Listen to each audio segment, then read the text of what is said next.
Great. Hi, everyone. So I'm going to just do a little bit of an outline of what we're going to do, and I'll tell you a bit more about myself as we go. So first off, today what we're going to be looking at is we're going to cover off a quick word about email because it's something that at Blue State we're very passionate about. Personally, I'm exceedingly passionate about it in my role, and because I think it's really important to make sure we're all on the same page before we start digging into welcome journeys. Then we're going to have a look at examples of welcome journeys and what we think makes a really good welcome journey and what you want to think about when you start planning yours. And then we'll move into actually planning. So there's a few key questions for you to go through and some things for you to take away and think about after this. And then we'll get into the nitty gritty of how do you actually set them up in the tools, because there's some things that you can do in the tools that are a bit beyond the regular sends that you might set up. So there's recurring mailings that we can look at and triggered mailings based off the back of those recurring mailings. So we'll get into that detail as well. So hopefully this should give you everything you need to go away and start planning your kick-ass welcome journey. So before that, who am I? So I'm Ali Walker-Davies and I'm at Blue State Digital. I'm in the London office where I'm a senior comms strategist. But previously I've worked at charities in the UK like Shelter, which is a housing and homelessness charity. I worked at the Tate Gallery. And in my role at Blue State, I've worked with clients like Google, WaterAid and Lloyds Bank, trying to help them uncover the power of email and really engage with their supporters in a much more meaningful way rather than just kind of broadcasting information, really trying to get that two-way relationship going. And what I think is really useful to think about when you start planning emails is what emails do you like receiving? So my favorite email to receive is an email called Everything Changes, which is by The All. If you haven't subscribed to it already, I highly recommend it. It's run by a former Blue Stater, Laura Olin, who worked on the Obama campaigns, and it's very witty and irreverent and completely different each time. You never know what you're going to get. And so that's what I like about it. I like the knowing that I trust the person sending it, but that there's an unpredictability into what's going to be in it. So I keep opening it to see what's next, and it's going to be challenging and stimulating. So that's a little exercise that's really great if you have 5 minutes when you're thinking about sending your next email. Just think about what do you like to receive. Okay, so that's like a little precursor about email. Here's a few more thoughts about it. First off, it's completely ubiquitous. And I guess by the fact that you guys are all on this call and you're all paying attention to this means that you're on board with this. You understand that email is a really powerful tool for your organization. But sometimes not everyone in an organization gets that. So it's really useful to remind yourselves of how powerful it is. So 107 trillion emails sent each year. And that's a big stat, but that's kind of like, sure, you can send an email, but do people want to receive them? And this second stat really backs that up. 77% of people prefer to receive permission-based communications via email. And it means, yes, people still want to get email, and it's still the best way to contact them and build that one-to-one relationship.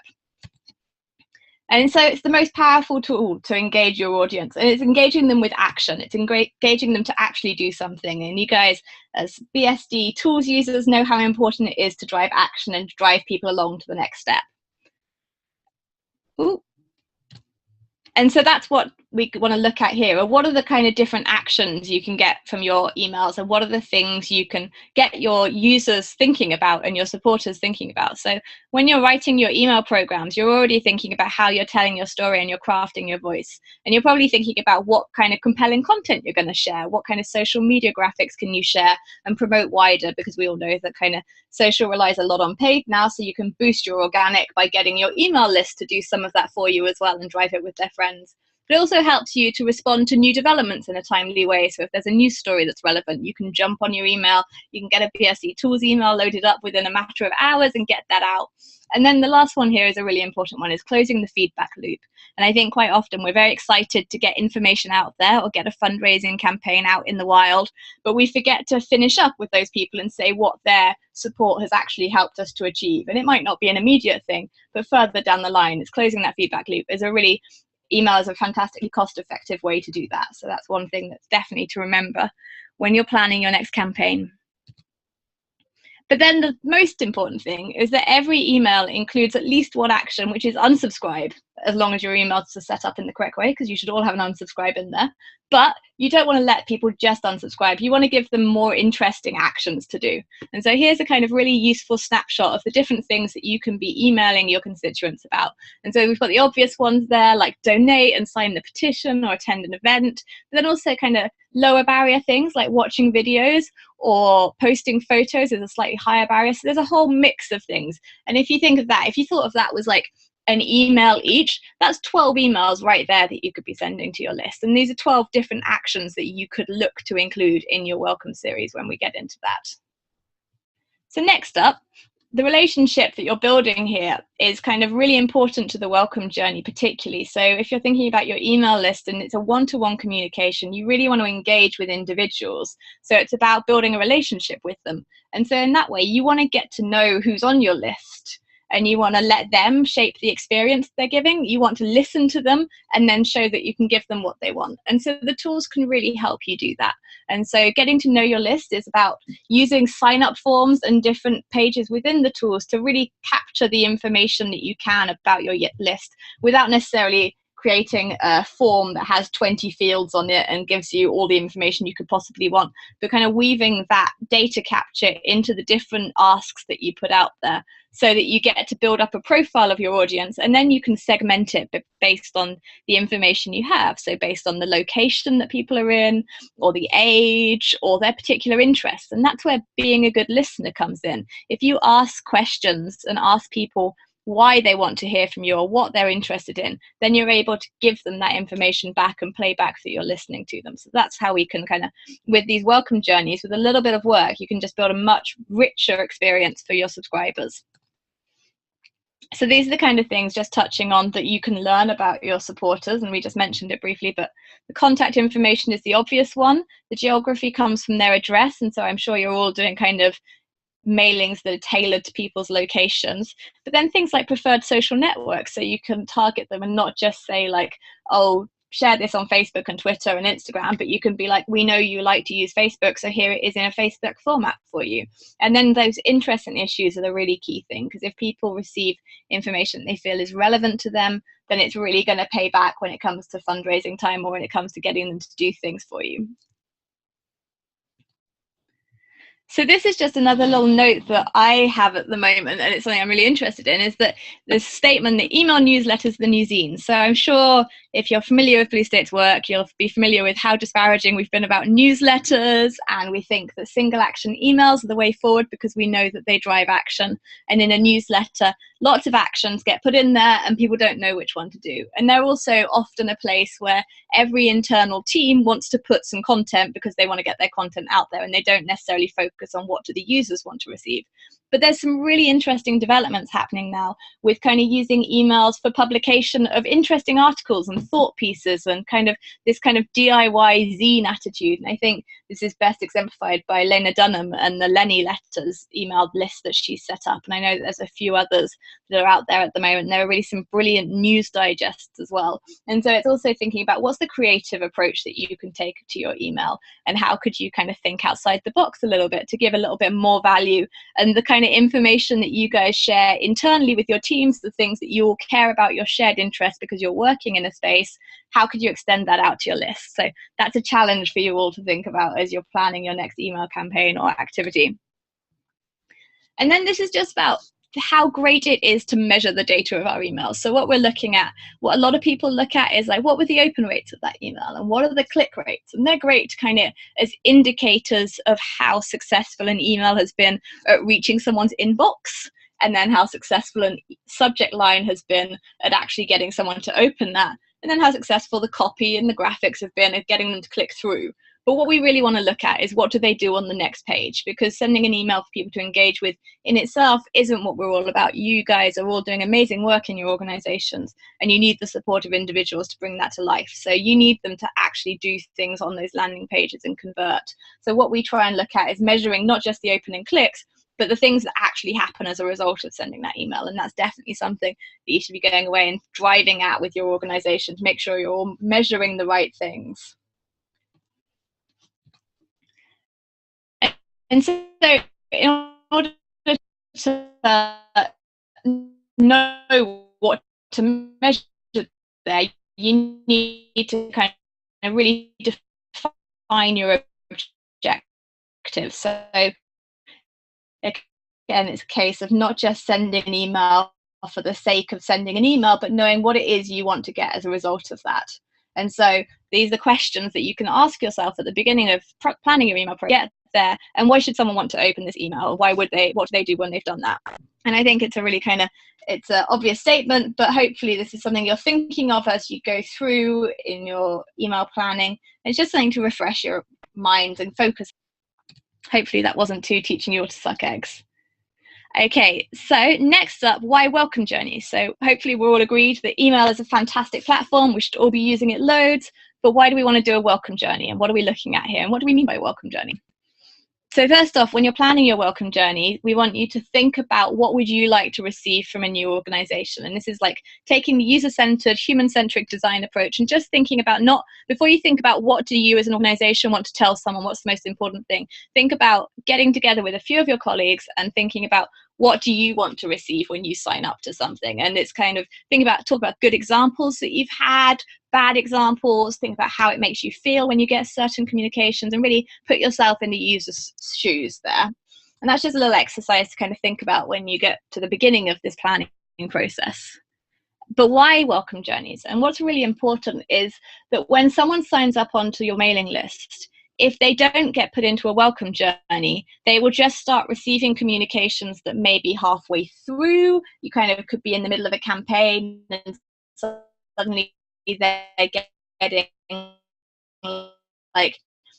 parts of the campaign they haven't seen the beginning bits. You're not sure where you're coming from. You're not sure what the structure of this organization is, how it's relevant to you, what's going on. So it's really important to make sure that a welcome journey is set up to start a gentle introduction to who you are for any new subscribers. And if at all possible, you want to set up welcome journeys that are tailored to where that's. So the first thing that your welcome journey will do is receiving it and what they're going to be asked to do. And at this point, you can be as explicit as some mailing lists you get to hear. They email you twice a week, and we're going to send you a newsletter and then a more casual letter, or it can be we'll be in touch with you from time to time. But either way, you want to set the expectations so people know what they're going to get. And then also the actions that you put within that first few emails set the tone of what people are going to be expected to do from time to time after that.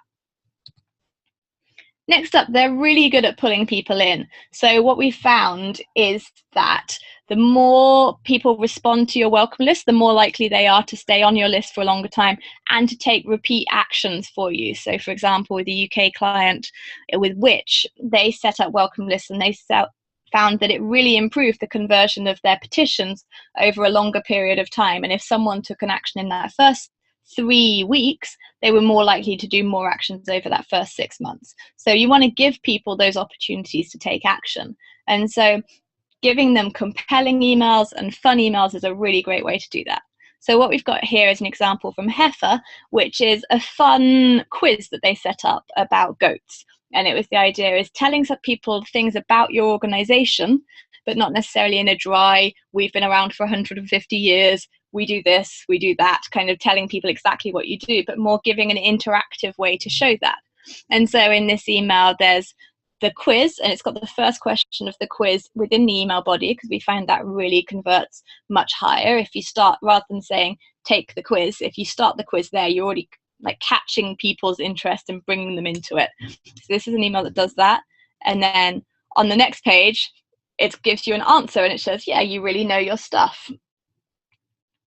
So there's a charming GIF of a goat, and if you have GIFs of goats that you can use in your organization, that's all the better, because the internet loves a cuddly animal.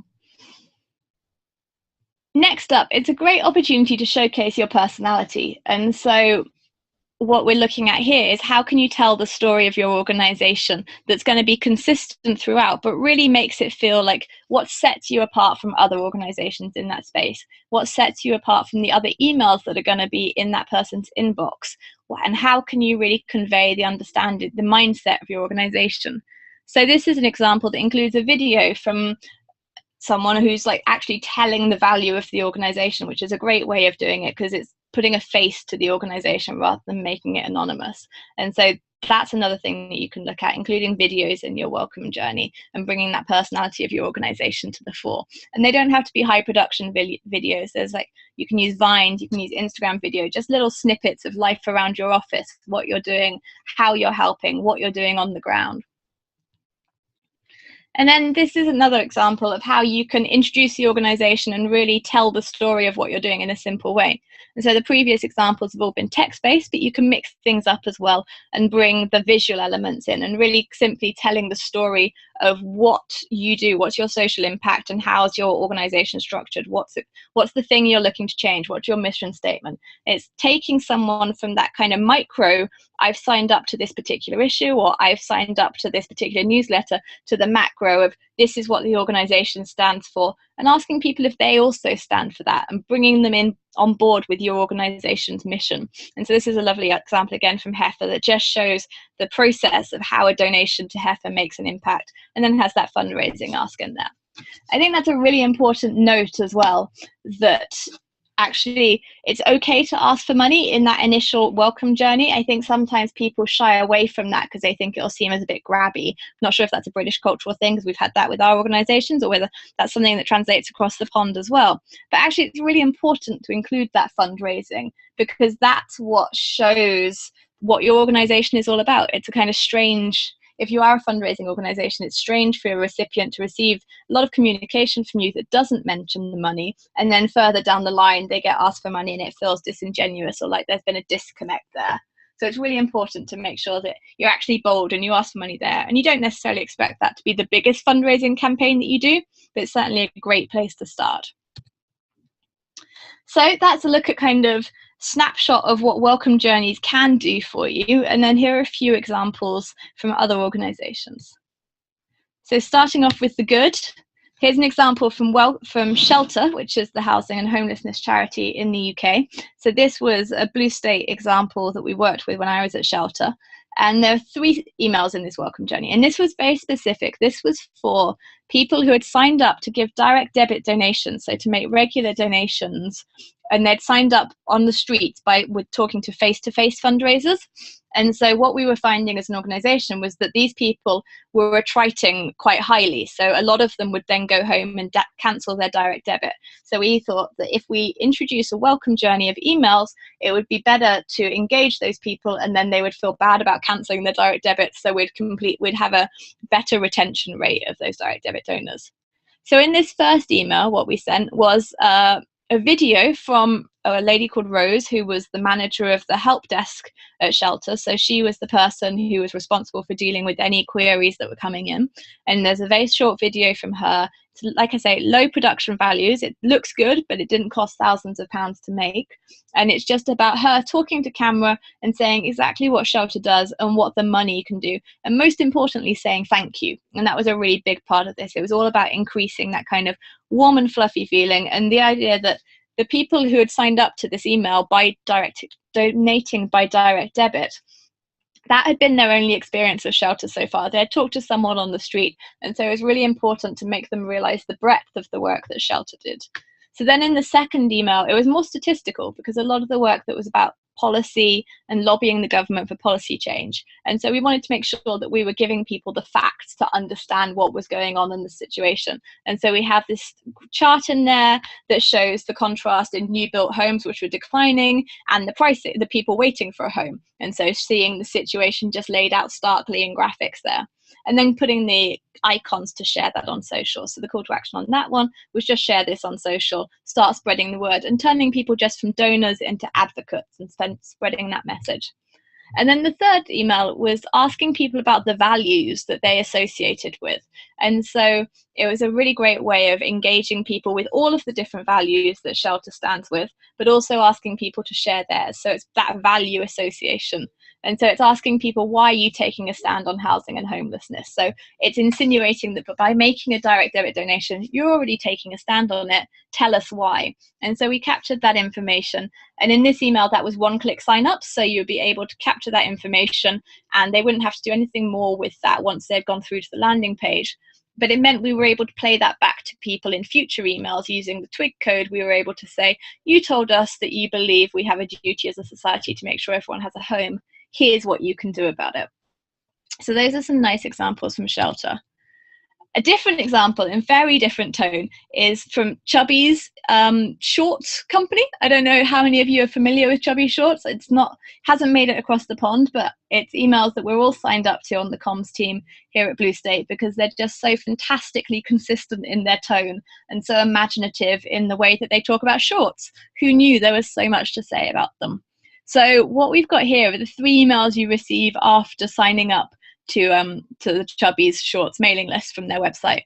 And the first one is the standard confirmation letter, except for it's not a standard confirmation because it's got a photo of guys holding signs saying "I hate pants." It's got boom shakalaka in massive text, and it's very clear. It's got the transactional information, but it's also got the tone and the personality coming through there. So if you do have a system, or if you are using bounce back that confirms that someone has subscribed, this is a great way to make sure, just a reminder, you want to put your personality in that first interaction with them. If the first thing that someone receives is a very dry notification just saying, yes, you've subscribed, that's a missed opportunity to tell your story and to build your personality. The next email is a very long email that has a lot of information about what you're going to receive as someone who's part of the Chubs Nation. So it's again got the boom shakalaka, but it's full of references to shorts. It's full of the personality, but it also says, so in the second paragraph, we keep it simple. We send no more than 2 emails a week, and only when we have undeniably bodacious stuff to share with you.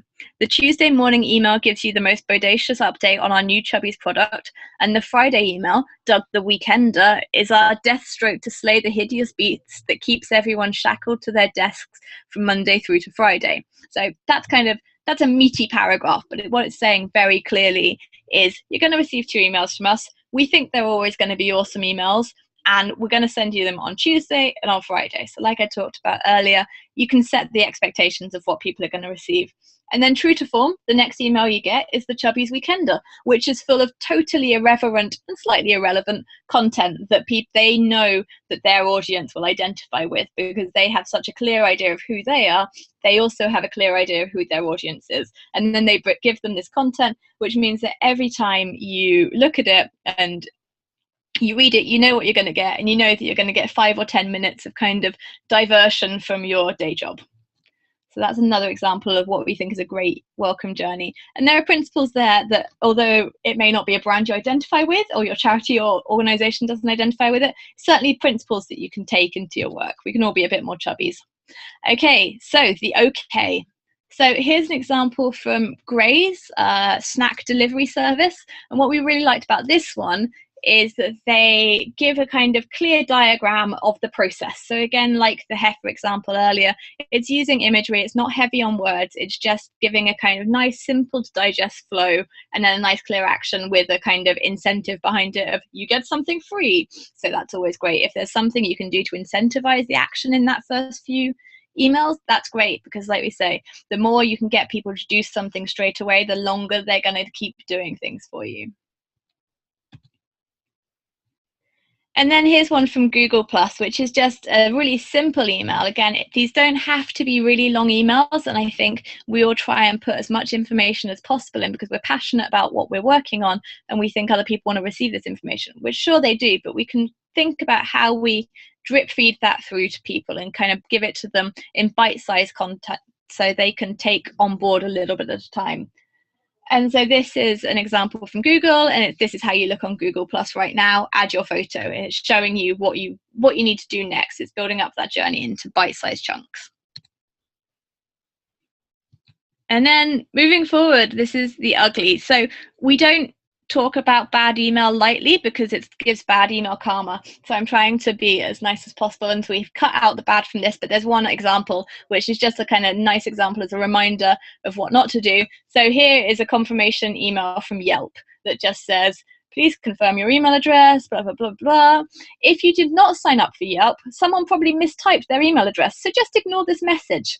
And you would be surprised how often we see things like that of like, terribly sorry, you appear to have accidentally signed up to our email address. We know you didn't mean to do it. We're terribly sorry. We won't email again. And kind of just this very apologetic attitude for actually emailing someone when they have signed up to hear from you. And so I think that's a really important lesson, that we've just got to have the conviction that actually people do want to hear from us, and we've got really interesting things to say. And these emails can be a real value to their life. So it can be interesting content that you're sending, or empowering them to take a change in their lifestyle or make a change through their behavior online. And that's a great thing that we're able to do through email. But quite often people are a little apologetic about that. So let's not do that here.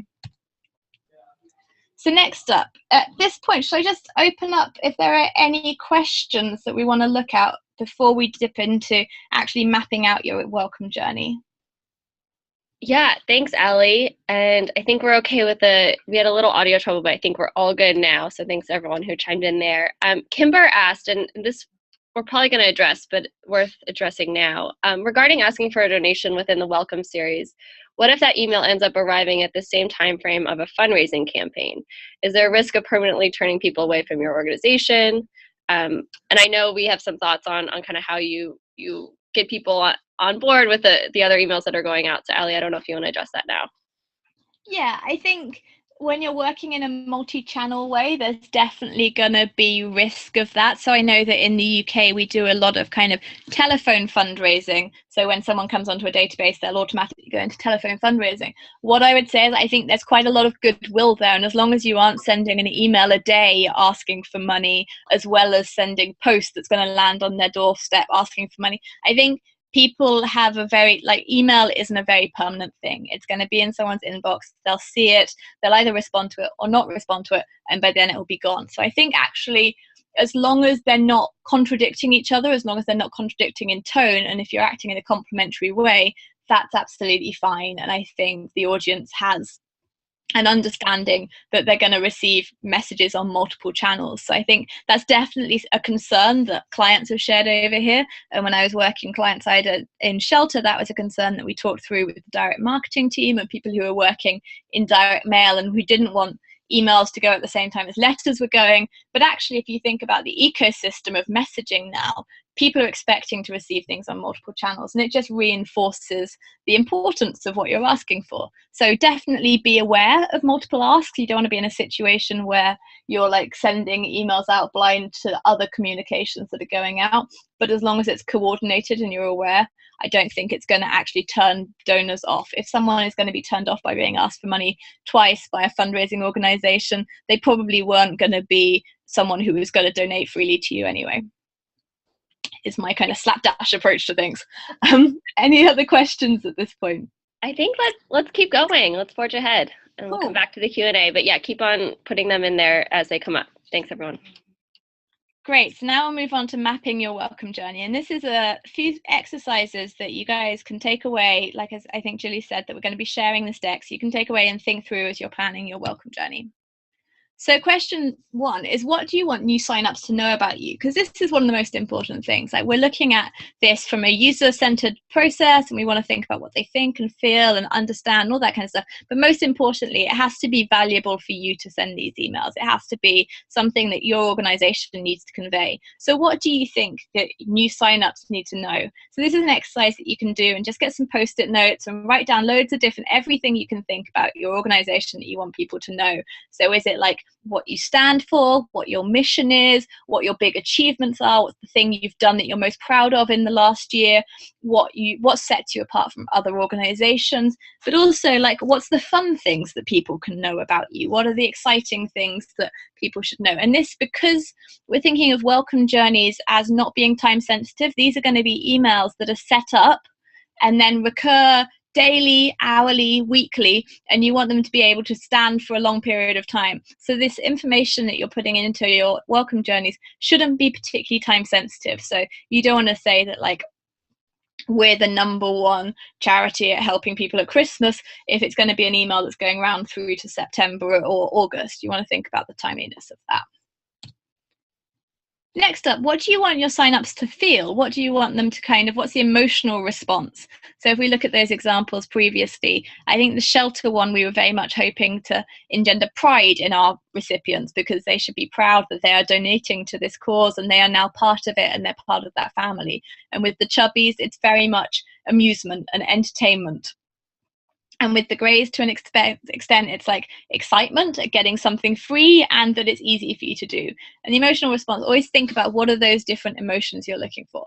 And they don't have to be the same across all of your 3 emails. You can try ramping up different emotions. So you can look at shock and presenting some surprising information, or you can go for kind of the positive warm glow of, oh, this organization has achieved something, and telling your success story, or anger. And if you're trying to kind of convey something that you think needs to be changed, how do you rile up the recipient and make sure that they're so impassioned by what you've told them that they will go and do something, they will tell their friends, they will take a campaign action for you.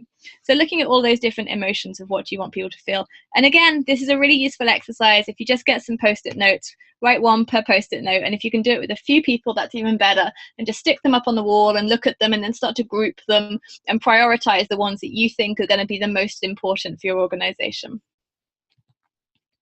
And then this is the action one. What do we want our signups to do? And this is a combination of what's the most valuable thing that they can do for you right now? What do you think they can do in the future? And also, what is someone likely to do for you? So it's all very well if you if someone in your organization is like, we want videos, we want our users to submit videos for us. Any new user should submit a video that tells us what they think about the organization. That's a great action, but it's quite a high barrier. So what could you do that is more like someone's more able to do within a few minutes? So it's a sign-up form that says like, why do you care about the organization, or something like that.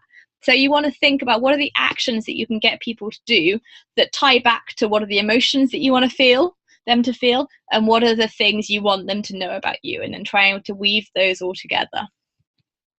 So if we do try and pull that all together, we've come up with this template for you, which we're going to send through as a separate document as well. So this is something that you guys can think about and use as a tool when you're planning your welcome journeys. So what we've got up here is up at the top, you've got a user signs up to your mailing list. So what you want to think about before you start planning anything is, what action have they just taken, and where did they hear about you from? So this could be someone who's signed up from your homepage newsletter capture feed, or they've taken an action like they've signed up to a petition from social. And then if you're looking at your sourcing, you can see, have they come from organic or from paid? And all of those things will affect the mindset that that person is in, but also gives you an indication of how much they know about you as an organization, and kind of the assumed knowledge you have there. So that's really good just to have in your mind's eye when you're planning this out. And then it's really nice just to think about, if you go back to like those post-it notes of what you want the users to think and feel and do, or to know and to feel and do, then you can map those out across the top here, and you can have your 3 or 4 welcome emails, and you can have like, I want the user to think that my organization is the #1 organization for doing what we do. They should feel excited to be part of it, and they should tell their friends that they're part of it, for example. It could be those first 3 things. And you pad that out across there so you can map it out and see what the shape of your welcome journey begins to look like. And then you get into the more creative side of things, of looking at what's the core message of that email. So that ties back to the thing that we want them to know and what we want them to do. And then the call to action is relating back to what we want them to do. And then the landing page. And then finally looking at segmentation. And what you want to think about is, do you want to segment based on what they've done previously? So if someone opens email 1, do they receive a different email to the person who hasn't opened email 1? Or email 4, do you only send that to people who haven't opened any of the previous emails, and that's kind of the last ditch attempt to engage them? So there's different segmentation you can look with there and see kind of how people are responding to the emails. Okay, so now we're going to jump over to the BSD tools and look at how we actually go about loading or setting up the mailing send, particularly for a recurring mailing for a welcome journey. Before we do that, just quickly, any questions at this point? Anyone? You guys can type them in. We'll head over to the tools. Looks like this has been really helpful. So thanks, Allie. Let's keep on trucking along. Okay, so if you can all see this, so I am now in the BSD tools, and I'm in an email that we've set up in, if you're familiar with our demo account, it is Hugs for Pugs. So this is an email that we've set up as the first email to go in a welcome journey, which is all related to pugs.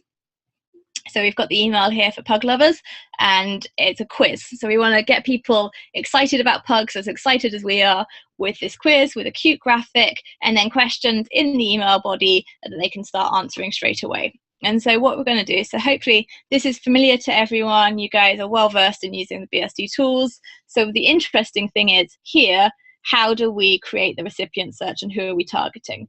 So what we're going to do is we're going to set up a recurring mailing.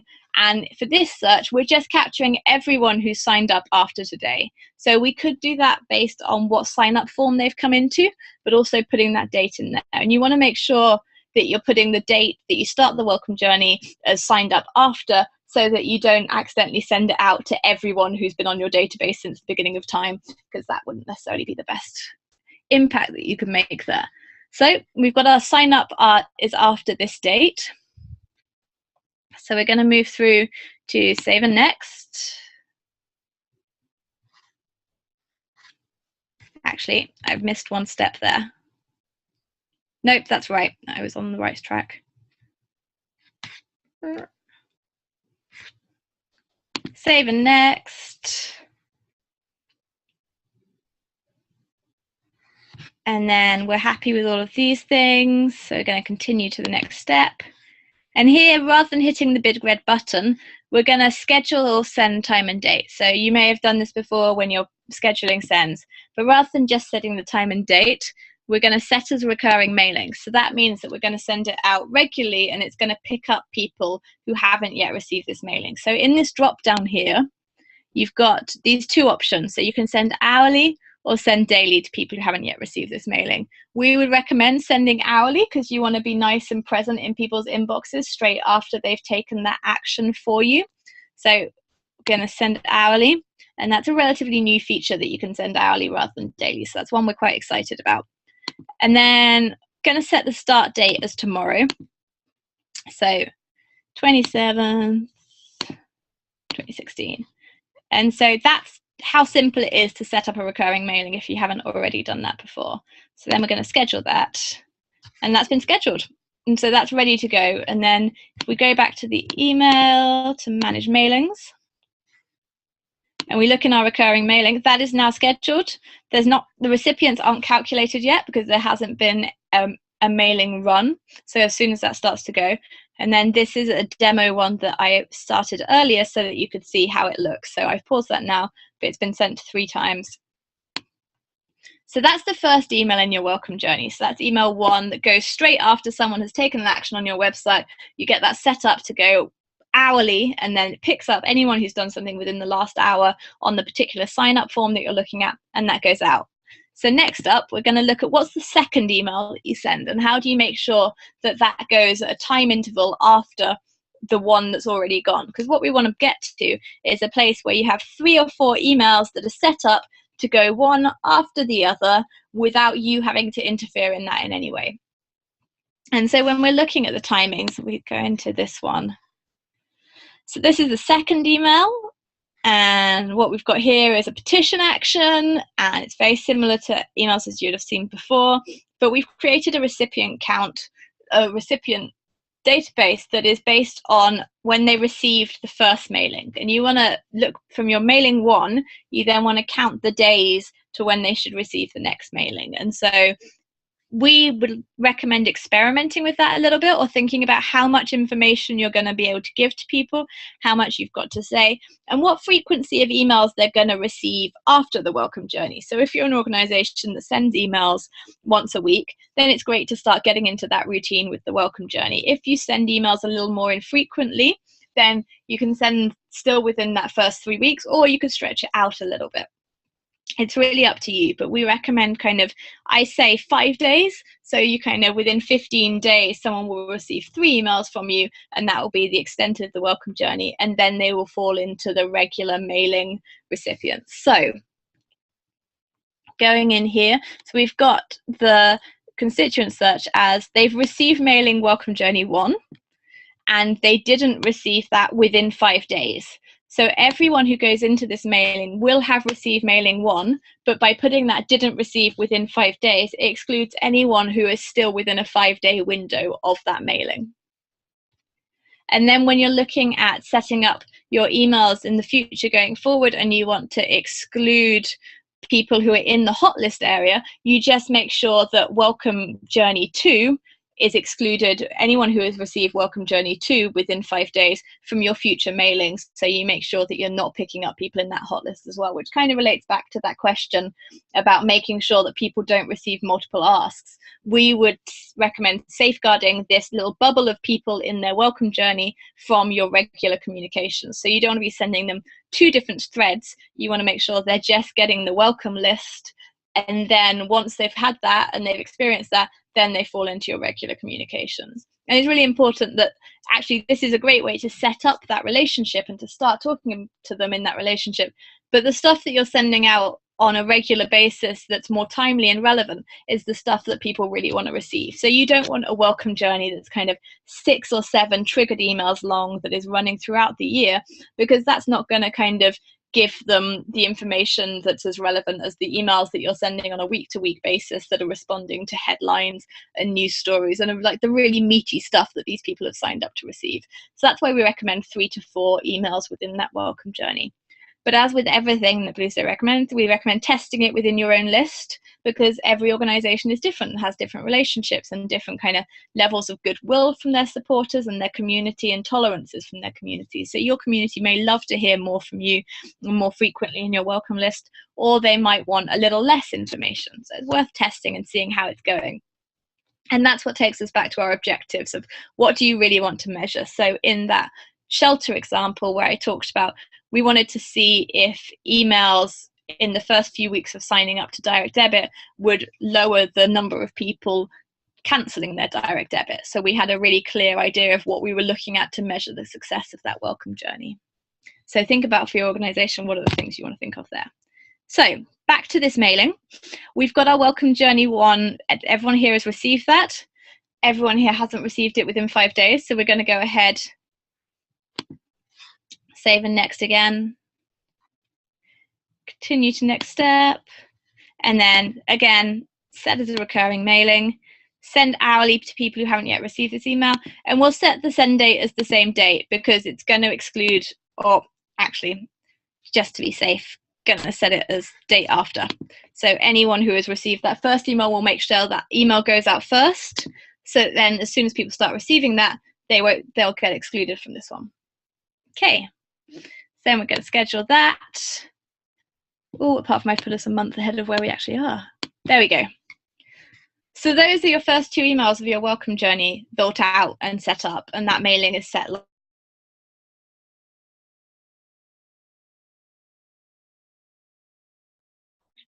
right, there you are. Okay, we lost you for a second, but no. I'm here. I think that's everything covered off. Awesome. So while we're in the mailer, why don't we go ahead and address 2 questions that have popped up, which I think are helpful.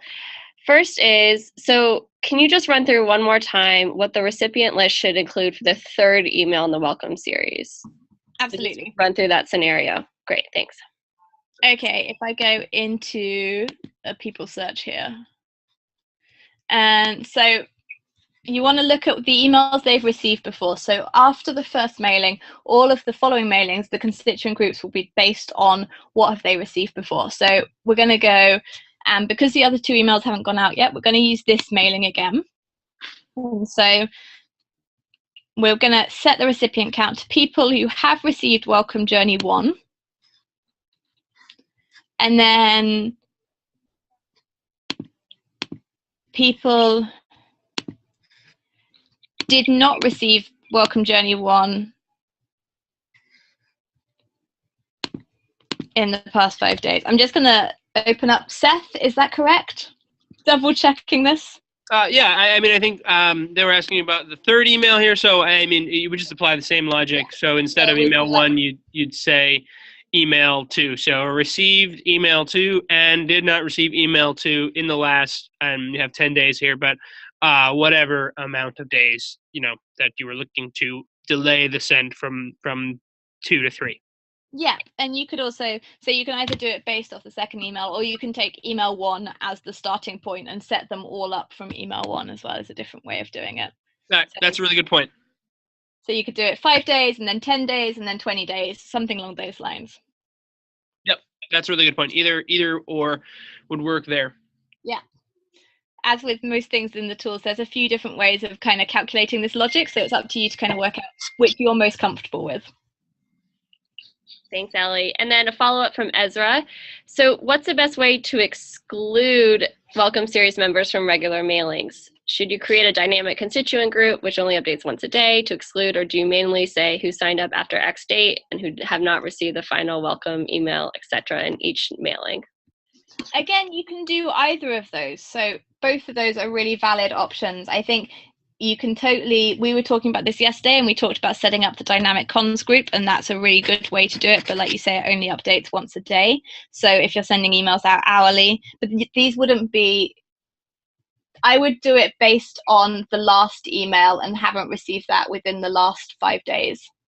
Seth, what do you think? Yeah, I think that's we discussed this a little bit earlier. Just the three of us anyway. So yes, I think that one makes the most sense. You could say, you know, exclude people who have not received email 2 or whatever, and then you can say and are signed up prior to the the date of the first send of that, whatever that is. Or are signed up prior to the first date of that send. So in other words, you are saying, give me anybody who hasn't yet gotten that second email or third email or however long your sequence is, but also make sure that, I'm not excluding people who wouldn't have received it because they joined my list, 3 years ago, and I only started doing the welcome series last week. Yeah, I think a lot of this verbally is difficult, at least for me. So I think in the follow-up, what we'll do is we'll set up some of these scenarios and write them out so that you guys have it in text. Because me personally, I think that's the easier way to understand it. But For sure. These are really relevant and frequent scenarios. So thanks for bringing these up. A couple more questions. Would you include received email 1 and email 2 for the third mailing, or just mailing 2 since they've only received email 2 if they received email 1? Wow, that's like a tongue twister. I think that's that same delineation we were just talking about. So either way works. I guess Ali, the way Ali was describing it, it's like you could say for email 3, received email 1, and then had not received email 1 within 10 days if in fact like email 2 sent out 5 days after email 1 and you wanted email 3 5 days after that. I guess, and as Ali was saying before, there are different ways of doing it. For my own personal mental understanding of it, it's easier to say received email 2 and did not receive email 2 within 5 days, just because even though it's saying the exact same thing, it just makes it a little bit easier for me to understand. But both of those things are true, so it really doesn't make a difference. Cool. And question from Zain. If you're setting up your organization's first hot listing welcome series, do you send the very first one to your full list or stick to the new signups? I would recommend sticking to the new signups because hopefully your list will already be familiar with who you are and what you're doing, and you want this to feel very much like a first handshake for someone. So it'd be kind of weird if you then, like, you're at a party and you know everyone and then you start going up to people and being like, hi, nice to meet you. It's kind of that thing of this is very much the introduction to your organization. So you want it to feel like it's a new relationship that you're building. So hopefully the copy that you're creating and the email that you're writing will be distinct enough that it would feel weird to send it to your existing mailing list. Great. And Adam asked, can you go over the details of how the signed up since feature worked? So this was when you were setting up the constituents. It was used in the welcome list 1 email segments. And there are a couple ways to do this, and you can do it for specific forms as well. Yeah, so it's kind of basing, if you're thinking about setting up your welcome journey or any email on how long someone's been on your database or what form they came in from, you want to look at sign up forms down here. And so here we can do specific sign up forms. So we'll take test and sign up date is after. And so this is if you've got a lot of sign up forms going on and you only want to contact people who have signed up through your newsletter, for example, or through your kind of homepage email capture. So you want to do it here. So you would choose the sign up form that you want to do. Can we do multiples? Yep. So you can pick several of those at once. It just makes sure that if you've got sign up forms for kind of a specific event or something, you're not capturing those people within this welcome journey if you don't want to. So here we go, sign up form, choose the sign up forms that are relevant, and then you choose the date here. And so this is if you're planning to change your welcome journey, or if you're doing something different, you just want to kind of make sure that you're only contacting people after a certain date. And that's the thing relating back to people who are already on your database. The opportunity is probably gone if they've been on your database for like more than a couple of months to do this welcome thing, because they'll have received other communications. So you want to put it to a very recent date. So then you just select the date, 05, let's go with 26. And so that's how you would select that group of people who have only just signed up. And then that is as the email is going out daily and hourly, it will run that and pick up new people who have just signed up. So it will constantly be picking up the new people and responding to them. Does that answer that question? I think so. Just one quick follow-up to that. Will the sign-up form bit only capture those who are new to your list via the sign-up form, or everyone who has signed that sign-up form? So No. This would capture anybody who signed the form. So that's why, you may want to add in another factor there, like Ali, if you wanted to add in another parameter, and you would say sign-up date under sign-ups, sign-up date. Sign-up date is the date of creation in the database. So if you wanted to just do this through one form, but with a sign-up date, in order to capture just new people, you could do it like this. So that's the distinction. I would say most people, when you're crafting these welcome series, will probably just use sign-up date, because that will give you everybody who's new, regardless of method of entry. But as Ali was saying, if you just wanted something like, just give me everybody who is, signed up for the newsletter, or signed up for this sort of specific sub-community within our overall list, then using this sign-up form or something like that might be better. Thanks. And another follow-up. So when you set up the email to go daily, can you set a specific time of the day? Yeah, when you're doing that scheduling, it will allow you to schedule the time, so it should go out at that time. So that should be pretty straightforward. Great. And then this is a question about kind of how offline communication can marry online, which I know is always a challenge, but an exciting opportunity. So what if people on our direct mail list provide an email address for the first time? Ali, do you recommend that they receive the welcome series? In theory, they may have been receiving our mailed communication for years, but they're new to our online community. I think that, again, is a question of how much you can track that. So if you know that someone is a direct mail, if someone has responded to direct mail and given you their email address, for example, then you could upload that email address to a specific constituent group and then give them a welcome journey that is like, this is how we do email. This is what you can expect from our email. And I think it's being clear, trying to understand as much as possible where that data is coming from. So if it's a donation form that is linked to from direct mail, for example, and you know that these people are coming at it from direct mail, reference that in the welcome journey, set up a welcome journey that really is tailored to the fact that we know you know a lot about our organization, but did you know we do this, and telling it in a new way. I think it's acknowledging the fact that email, you have very different format to play with. You've got much richer kind of context that you can give, and it doesn't have to be long, and it doesn't have to be kind of it's just a way of acknowledging that they've come to the email list and you're really glad to have them on board. Awesome. Thanks, Ali. And going back to some of the mechanics, when you select the new signups, Seth, will this include new constituents who mailed in external donations that have then been uploaded to Blue State? Yeah, that's a really good question.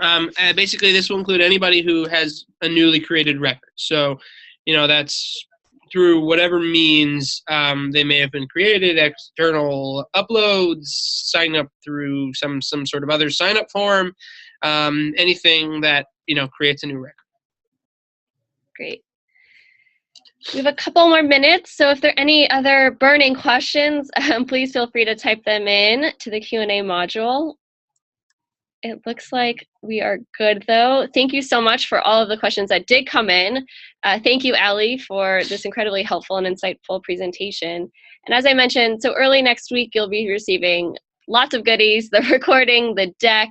We're going to write out some of these constituent setups so that you have an idea of what they look like, and then also the worksheet so that you all can go back to your organizations and start thinking through how you want to approach a welcome journey in the future. So thanks everyone, and we'll see you soon. Have a great long weekend.